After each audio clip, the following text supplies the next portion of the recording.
Hello দর্শক, আসসালামু আলাইকুম। আশা করি সবাই ভালো আছেন। আমার হাতে দেখতে পাচ্ছেন একটি গাছের পাতা। এই গাছটি আমরা গ্রামের ভাষায় কায়াগাটোল নামে চিনি। এই গাছের অনেক উপকারিতা রয়েছে। আমি এটি শাক ভেজে খেয়ে থাকি। এই গাছটি যাদের অতিরিক্ত গ্যাসের সমস্যা আছে, এই গ্যাসের সমস্যাটি দূর করে। গাছের পাতা রস করে খেয়ে থাকবেন। আপনার 7 দিনের মধ্যে উপকারিতা পাবেন, যাতে প্রচুর গ্যাসের সমস্যা, এবং এটির একটি ফল হয়। এই ফল খেয়েও উপকারিতা রয়েছে। ফলে যাদের প্রচুর পরিমাণ গ্যাস রয়েছে তারা খেয়ে দেখতে পারেন।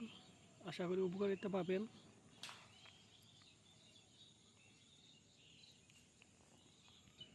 এটা আমরা বাড়ির আশেপাশ থেকেই সংগ্রহ করে থাকি। ঝোপঝাড়ে, পুকুরের পাড়, এগুলোতে অনেক বেশি হয়ে থাকে, এবং দেখতে পারেন আপনারা।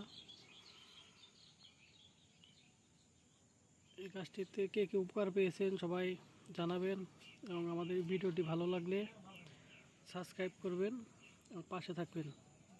সবাইকে ধন্যবাদ। আসসালামু আলাইকুম।